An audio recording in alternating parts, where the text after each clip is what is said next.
पूर्व मंत्री एवं विधायक बृजमोहन अग्रवाल जी हम लोग के साथ समक्ष बैठे हैं। साथ ही नरेश गुप्ता, गौरीशंकर अग्रवाल जी, गौरीशंकर श्रीवास जी सॉरी, और अपने अनुराग अग्रवाल जी साथ में हैं।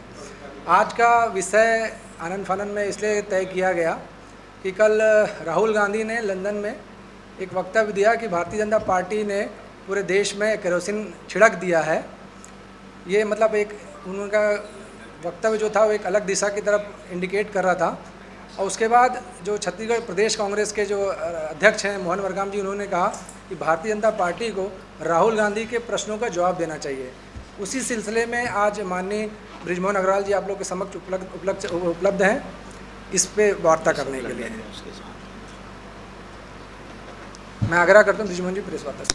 केरोसिन वाला बयान दिया है, इस पे कांग्रेस का कहना है कि यही बात तो जो राहुल गांधी यहाँ भी कहते हैं और इंटरनेट युग का जमाना है, बात चाहे यहाँ कही जाए चाहे वहाँ कही जाए, इसका मायने तो वो निकलता वही है, चाहे कहीं से भी बोल के बोला जाए। ये उनका देखिए,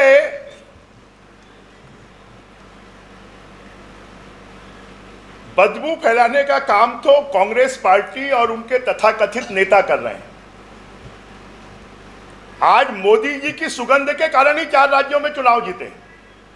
उनके कामों के कारण ही जनता ने समर्थन दिया है। 8 साल में जो उनका गरीबों के प्रति, आम आदमी के प्रति जो उनका लगाव है, जो हमारे दीनदयाल उपाध्याय जी की सबसे पीछे सबसे नीचे को आगे बढ़ाने की नीति है, आज उसी का परिणाम है कि पूरे विश्व में भारत का परचम लहरा रहा है।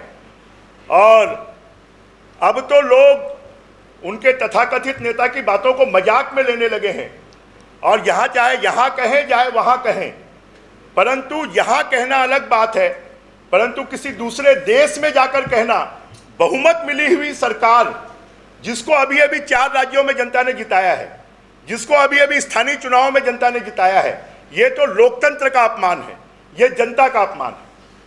राहुल गांधी जैसे विदेश में कह रहे हैं, क्या आप लोग की भी? देखिए, भारतीय जनता पार्टी को अभी अभी 4 राज्यों में 2/3 बहुमत से जनता ने जिताया है। राहुल जी विदेशों में जाते हैं, उनके साथ में थिंक टैंक का फोटो दिख रहा है, तो मुझे लगता है राहुल गांधी जी अकेले नहीं, उनका पूरा थिंक टैंक जो है पूरे देश को में बदबू फैलाने का और जलाने का काम कर रहा है। और जो कांग्रेस के यहाँ के प्रदेश अध्यक्ष है मोहन मरकाम जी, उनको तो मुझे लगता ही नहीं है कि किस परिप्रेक्ष्य में राहुल जी ने केरोसिन कहा है। आज मोहन मरकाम जी और भूपेश बघेल जी दोनों पूरे प्रदेश में अगर कोई काम कर रहे हैं तो मुझे लगता है वो राहुल जी के रास्ते पर चलकर बदबू फैलाने का काम कर रहे हैं। और साथ में मोदी सरकार के 8 साल पूरे होने पर आज पूरे देश की जनता की, अगर इस देश को विश्व के स्तर पर किसी ने पहचान दिलाने की बात की है, देश के गांव, गरीब, किसान, मजदूर, महिलाएं, नौजवान, सबके लिए किसी ने योजनाएं लाई हैं।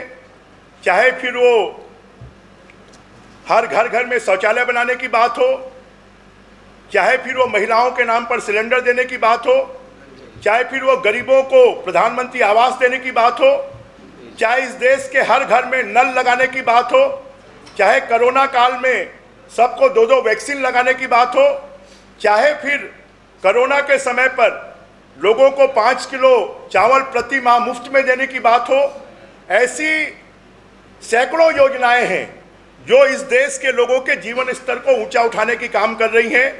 और हम मोदी जी के द्वारा जो 8 साल में इस देश के लिए काम किए गए हैं, 4 राज्यों में जो चुनाव की जीत हुई है और उन्होंने जो पेट्रोल और डीजल में 2 बार मिलकर रेट कम किया है, इसके लिए हम मोदी जी को, उनके पूरे मंत्रिमंडल को और भारतीय जनता पार्टी को बधाई देना चाहते हैं, शुभकामनाएं देना चाहते हैं। देश की जनता को और छत्तीसगढ़ की जनता को बधाई और शुभकामनाएं देना चाहते हैं। और हम भूपेश बघेल सरकार और भूपेश बघेल जी से कि जिस प्रकार से मोदी जी ने पिछले 3 महीनों में 18 रुपये पेट्रोल में कम किया है 16 रुपए डीजल में कम किया है, कम से कम वो 15 रुपए डीजल में और 10 रुपए पेट्रोल में रेट कम करें। Thank you. धन्यवाद। For more news updates, do subscribe, like, share and comment. Clipper 28.